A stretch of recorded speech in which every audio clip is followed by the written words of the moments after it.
Now this is the example part of Rabin Karp. हमने last lecture में algorithm देखी थी। यहाँ पर हम इसका एग्जाम्पल देखेंगे। ये मेरे पास टैक्स दे रखा है, ये मेरे पास पैटर्न दे रखा है, ये मेरी क्यू की वैल्यू है which is prime and D is the radix. ठीक है, अब सबसे पहला जो मेरा स्टेप था वो क्या था? स्टेप नंबर 1 सोल्यूशन के अंदर सबसे पहले मुझे लेंथ निकालना था, यानी कि मैं सबसे पहले एन की लेंथ निकालूंगा, length of taps D which is what 1 2 3 4 5 6 7 8 9 10 11 12 13 14 15 16 which is 16 and length of text pattern is what which is 2। ठीक है, step number 2 I will calculate the hash equals to d m minus 1 mod q which is d is 10। Basically ये t क्या है? ये t radix है। Radix क्या बताता है कि जो अगर सपोज कर लो most of the case this is consider as 10।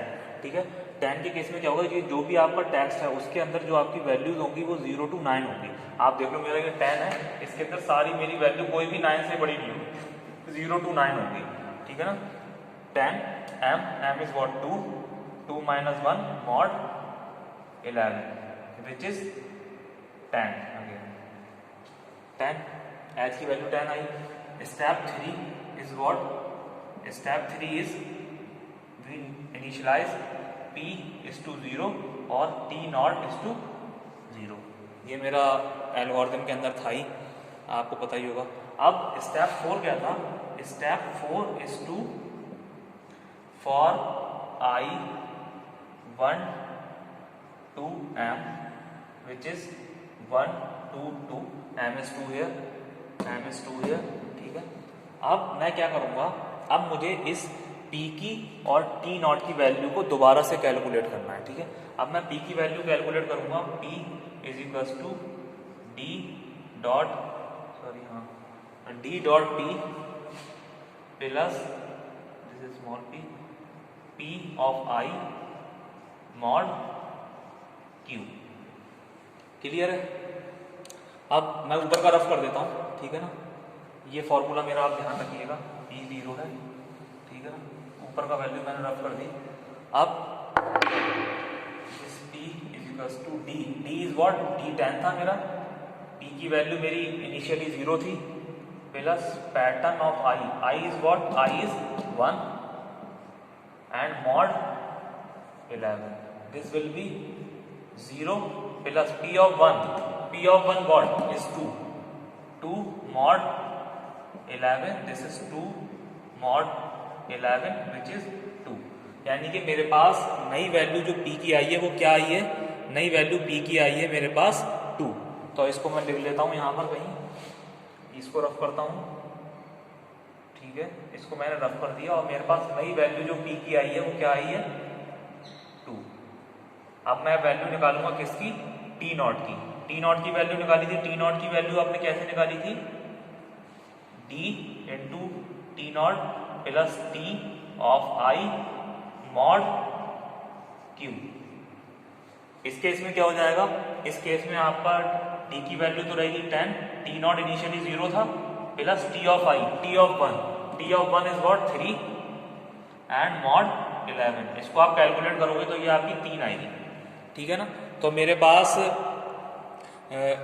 t की वैल्यू भी आ गई और मेरे पास आपकी क्या नाम है इसकी वैल्यू भी आ गई, t की वैल्यू भी आ गई, t नॉट की वैल्यू भी आ गई आपके पास, और आपके पास p की वैल्यू भी आ गई। यानी t नॉट की जो मेरे पास वैल्यू आई वो क्या आई? वो 3 आई। अब मेरा ये लूप ये 1 के लिए था जब मैंने i की वैल्यू 1 रखी थी। अब मेरा i की वैल्यू क्या हो जाएगी? i की वैल्यू 2 हो जाएगी। This is when i is equals to 1। i is equals to 2 के लिए क्या हो जाएगी p की वैल्यू? आप देख लो, बाकी कुछ सब कुछ सेम रहेगा। पहले मैं कैलकुलेट करूंगा p, d की वैल्यू स्टिल 10, p। अब मेरा p क्या हो जाएगा? अब मेरा p हो जाएगा 2 plus p of 2 mod 11 this will be 20 plus p of 2 is what? 6 which is 26 mod 11, ये हो गया। ठीक है, अब 26 मॉड 11 जब आप निकालोगे तो ये आएगा 4। वैल्यू आप चेक कर लेना एक बार निकाल के, यानी कि पी की वैल्यू जो अब आई वो आई 4, और टी नॉट की जो मेरी वैल्यू आएगी वो कितनी आएगी वो आप कैलकुलेट कर लो। टी नॉट का फॉर्मूला क्या था, मैं लिख देता हूं। टी नॉट ये था आपका d into T not plus T of I और मॉड क्यू। टी नॉट ये क्या हो जाएगा, d 10, T not is 3 plus T of I, T of 2 क्योंकि हम आई 2 के लिए निकालना है, T of 2 is 1 and mod 11, this will B 31 mod 11। तो आंसर कितना आएगा इसका, दिस विल बी 9, यानी कि टी नॉट की मेरी नई वैल्यू कितनी आ गई, 9 आ गई। ठीक है, अब जो मेरी एल्गोरिथम का नेक्स्ट स्टेप था, स्टेप नंबर 5, वो क्या था, स्टेप 5 क्या था मेरा, स्टेप 5 था मेरा S 0 to n minus m, 0 to n is what, n is 16 minus 2, 0 to 14 तक मुझे s की वैल्यू को चलाना है। ठीक है, अब मैं सबसे पहले चेक करूंगा if p is equals to ts, ts is what 0, p is equals to t0, p कितना है मेरा 4 और t0 कितना है मेरा 9, दे आर नॉट इक्वल। ठीक है, जब वो इक्वल नहीं होंगे तो आप क्या करोगे, उस टाइम के केस में आप क्या करोगे, उस टाइम में आप कैलकुलेट चेक करोगे कि इफ, अगर जब ये बराबर नहीं है, अगर बराबर है तो दूसरी चीज है, अगर बराबर नहीं है तो उस केस में आप क्या करोगे, आप चेक करोगे if this S is less than n minus M, this S is what 0 is less than n minus M is what 14, obviously is lesser. ठीक है, तो हम क्या करेंगे, हम कैलकुलेट करेंगे ts प्लस 1 की वैल्यू। ठीक है, अब ts प्लस 1 की वैल्यू का फॉर्मूला क्या था, ts प्लस 1 की वैल्यू का फॉर्मूला मैं आपको लिख देता हूं, यहां तक ये स्टेप आपको क्लियर है। अब ts प्लस 1 की वैल्यू का फॉर्मूला क्या होगा, आप देखो, when s is equals to 0, ts plus 1 is equals to, formula एक बार मुझे देखना पड़ेगा, d into ts d into ts minus ts plus 1 into h plus t s plus m plus 1 mod q। ठीक है, ये मेरा फॉर्मूला है। अब आपने क्या करना है, आपको सिंपल एस नॉट की वैल्यू पुट कर देना है। ठीक है ना, हाँ, अब आप देखो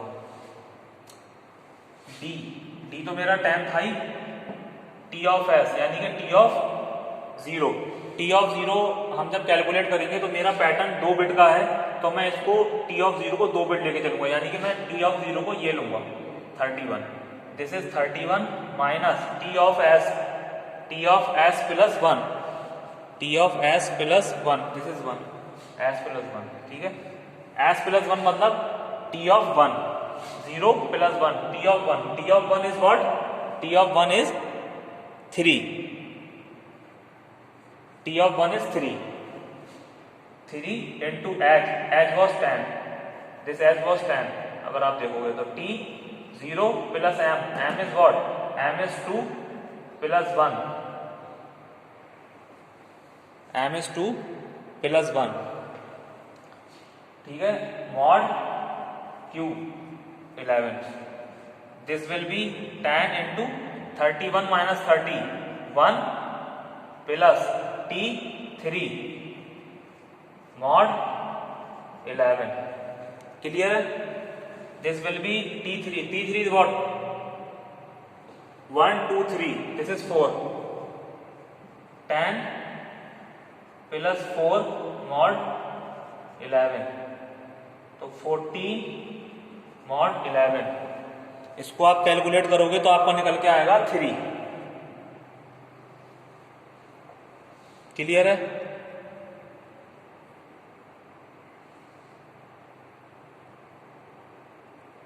क्लियर है? ये आपके पास निकल के आई T1 की वैल्यू। अब आप इसको चेक करोगे T के साथ, ठीक है, ये मेरा निकल के आ गया। अब मैं इसको चेक करूंगा अगेन, क्या कि if P is equal to T1, P मेरा कितना था, P वॉज 4 और T1 कितना निकल के आया 3, दे आर नॉट मैच। जब ये मैच नहीं होंगे तो उस केस में आप क्या करोगे, उस केस में आप अगेन S की वैल्यू को आप क्या कर दोगे, S की वैल्यू को अब आप 1 कर दोगे। अब ये मेरी S की वैल्यू क्या हो जाएगी, S इज इक्वल टू 1 के लिए कैलकुलेट करूंगा मैं 1 + 1, यानी कि T2 के लिए अब मैं T2 के लिए ये सारा कुछ कैलकुलेट करूंगा, ठीक है ना। फिर मैं उसकी वैल्यू को चेक करूंगा, जो भी आएगी मैं उसको कंपेयर कराऊंगा P के साथ। अगर ये दोनों बराबर आती हैं, ठीक है, तो मैं क्या करूंगा, मैं आपको एक केस लेके दिखाता हूं जिसके अंदर वैल्यू बराबर आएगी। TS इज इक्वल टू 1 के लिए आप वैल्यू निकाल लीजिएगा, मैं आपको TS इज इक्वल टू 2 के लिए निकाल के दिखाता हूं। TS इज इक्वल टू 2 के लिए जब मैं निकालूंगा तो मेरे पास क्या आएगा वो मैं आपको दिखाता हूं। अभी आप ये रहने हैं, एक मैंने वैल्यू आपको नॉन इक्वल दिखा दी, एक मैं वैल्यू आपको इक्वल दिखा देता हूं। The procedure will be same, ठीक है। अब जब S की वैल्यू 2 हो जाएगी तो आपके पास क्या आएगा, this D will be same 10, T2, T3, ठीक है ना।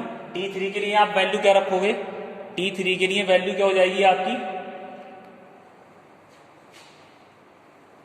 T3 के लिए आपकी 1 2 3 यानी कि 41 minus T2 + 1 into H plus T2 + 2 + 1 mod 11।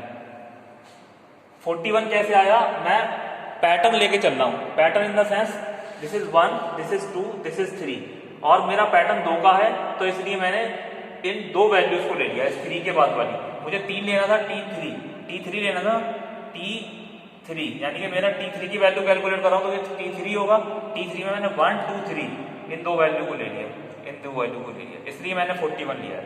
Clear है? अब आप देखो 10 इंटू T3 कितना है, T3 is what, T1 2 3 4, 41 minus T3, 4 into 10 this will B 40 plus T5, 1 2 3 4 5, this is 5 mod 11, this will be 1 10 plus 5 mod 11, 41 minus 4 41 into 10 plus 5 15, this will be 15 mod 11, answer will be 4। अब मैं condition check करूंगा, if P is equals to T3, तो T मेरा था क्या 4 और T मेरा आया 4, नाउ दे आर इक्वल।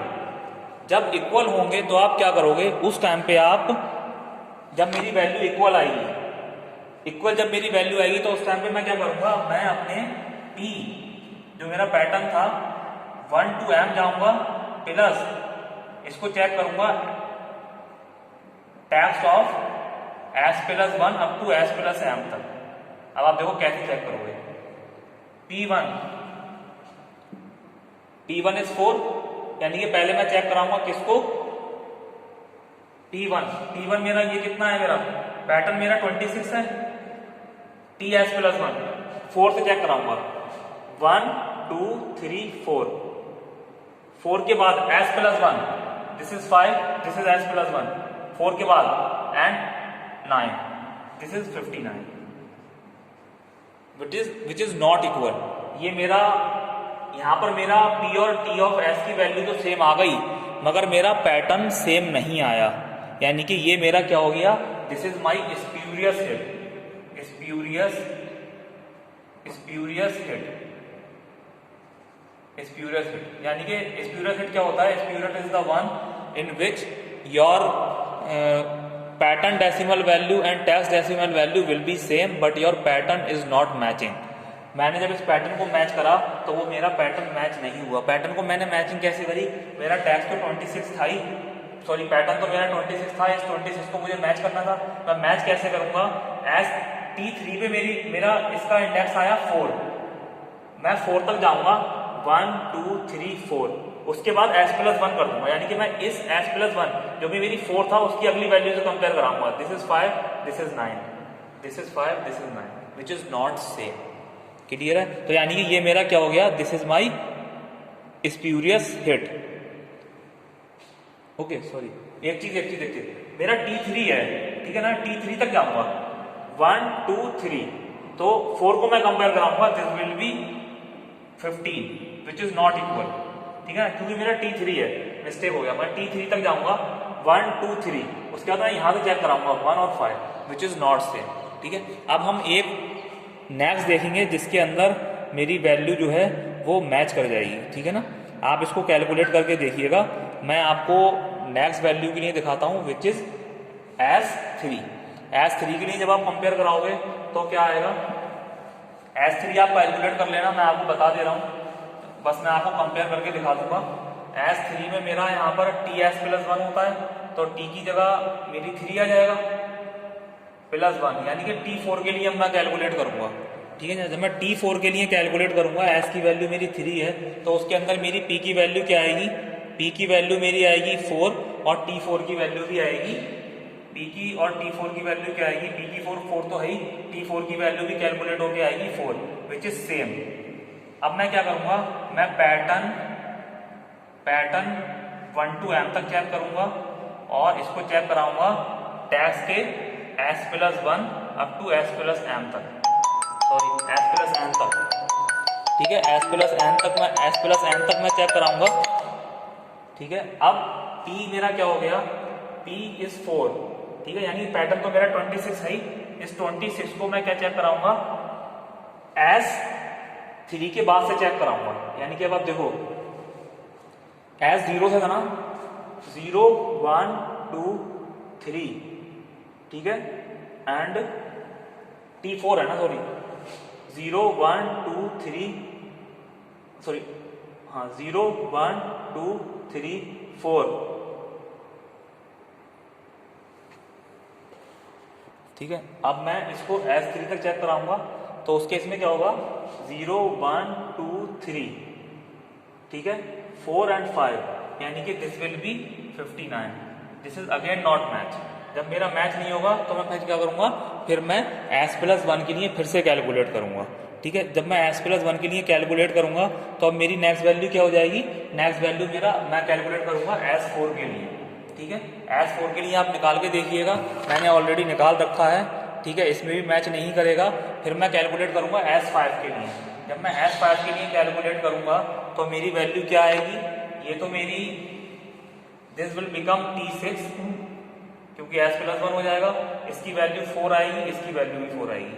अब मेरा पैटर्न है 26 और मुझे कंपेयर कराना है S+1 से, तो मैं कहां तक जाऊंगा, 6 तक जाऊंगा। देखो आप 0 1 2 3 4 5, ठीक है ना, सॉरी S5 तक ना, तो कंफ्यूज हो गया, T5 S5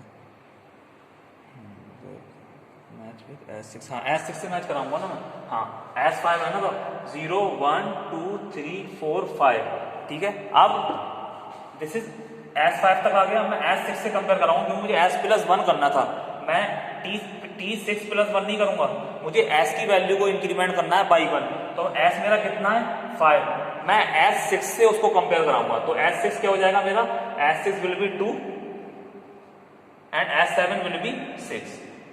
देखो 0 1 2 3 4 5 तो मेरा यहां तक आ गया इस S5, जो मुझे कंपेयर कराना है, कंपेयरिंग की मेरी कंडीशन क्या है, P1 to m is equal to S, sorry text को मैं कंपेयर कराऊंगा S+1 अप टू S+n तक।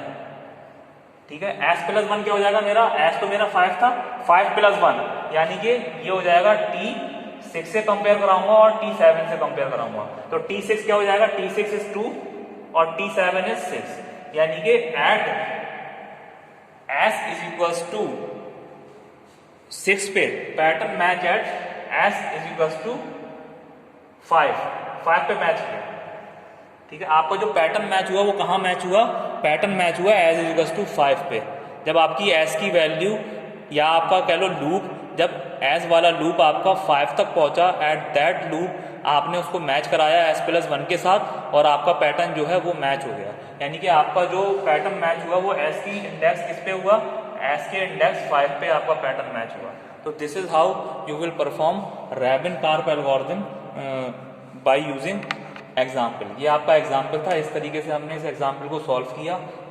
आपको मेनली मैं जैसे एक आध बार कंफ्यूज हुआ कि एस की वैल्यू के लिए आप थोड़ा सा मे भी कंफ्यूज हो सकते हो। आपको इस T6 की वैल्यू को इंक्रीमेंट नहीं करना है, आपको इंक्रीमेंट करना है एस प्लस 1, यानी कि जो भी आपका उस टाइम पे एस हो, अगर आपका उसके लिए पैटर्न ये वाला मैच हो गया है तो आप 26 विल बी सेम, पैटर्न तो हमेशा सेम ही रहेगा, तो उसके लिए तो आपको कुछ देखना ही नहीं है। आप 26 ऐसे ही लिख दो, आप कंपेयर कराओ एस प्लस 1 के लिए। सपोज कर लो एस यहाँ पर आपका होता है, एस की वैल्यू 3 होती, तो मैं कंपेयर कराता 4 के लिए, तो कैसे होता 0 1 2 3, 4 मेरा यहाँ पर आता, मैं 5 लिखता और 9 लिखता, ठीक है। तो 5 और 9 आता which is not match, then again it will be a spurious set, ठीक है। इस केस में मेरा क्या हुआ, एस की वैल्यू 5 थी तो मैंने क्या किया 26 एज इट इज लिखा, मैंने एस 6 से कंपेयर कराया क्योंकि एस की वैल्यू 5 थी, मेरी कंडीशन ये थी एस प्लस 1 से मुझे कंपेयर कराना है। एस मेरा 5 था तो मैंने देखो 0 1 2 3 4 5 एस प्लस 1 से कराया, यानी कि 5 प्लस 1 यानी कि 6 मेरा ये हो गया, इस 6 से और इस 7 से मैंने कंपेयर कराया, तो ये 6 मेरा इस 2 के बराबर है और ये वाला 6 7th लोकेशन मेरी 6 के बराबर है, यानी कि ये मेरा match S is equal to 5 पे जब मेरा लूप था तो मेरा मैच जो है वो मुझे पैटर्न फाइंड हुआ। And you will continue this जब तक आप अपनी पूरी स्ट्रिंग को ट्रेस ना कर लो। क्लियर है? थैंक यू, आई होप आपको समझ में आया होगा।